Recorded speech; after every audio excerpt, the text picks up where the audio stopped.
Welcome back to another episode of Film Buff Bros. And in this episode, we're going to talk about our favorite car movies. Zoom, zoom. Yeah. I'm going with Death Proof, primarily because of Kurt Russell's performance. Dynamic character arc. He goes from cool and confident to creepy and demented, psychotic, and then to pathetic, cowardly, to the point where it's silly.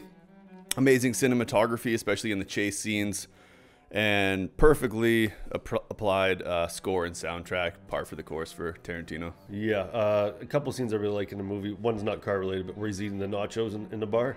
Just the way he's just scarfing them down and all this, and just licking his fingers. And then the other one is the scene where the four girls are killed by him, where he runs dead into, turns his lights off, and just there's four different, each person dying in the car, and just in gruesome ways, and just watching that, just being like, good God, man, like car accidents are just horrible, horrible ways to go. Yeah. My favorite scene is when he gets shot, or his reaction to getting shot when he pulls off the side of the road by himself. He's like, do it, to pour the alcohol in his wound. Right. He's like, oh God, why me? It's just... He's fantastic. Oh yeah, he's great. Always like Kurt Russell.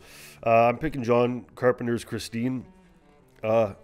I'm not like a huge fan of the movie, but I'm not a big fan of car movies generally, but this is great 80s aesthetic.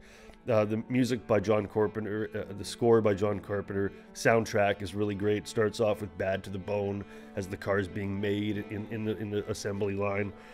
Cinematography is really inventive, great. Carpenter at the top of his game. The car is really cool. The Plymouth Fury, it's just an awesome car. Watching the making of it, how they made it with, like, they had to buy like 10, 15 of these cars and do different things with them. And the special effects was great at the time. The main character has an arc, like, where he's just like this nerd, and then he becomes this badass at the end of it, which is kind of fun. And it's got humor in it too, which is great. I think we both appreciate a movie that doesn't take itself too serious that way. And like, the villain is the car, the focus is the car. It's sort of like Duel. In a sense, it's like Jaws on wheels. It's like this car that's this menace. Acting isn't so great. I mean, Carpenter doesn't generally get his pick of the greatest actors. No offense to Kurt Russell, because we just said how good he was, but it's a little long duration wise. Like, the cutting is great, most editing's good, but it could have been trimmed quite a bit.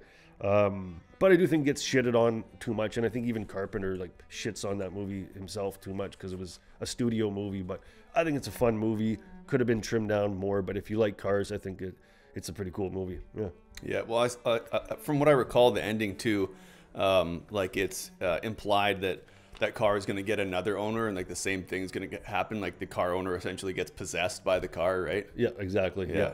It's like a haunted car. Yeah, it's cool. Right. That's cool. Anyway, that's our episode for this week. Tune in next week for another episode. Click down below to like and subscribe so you can catch all of our awesome content. And please leave a comment below as well to let us know what kind of movies you want us to review next. Drive safe.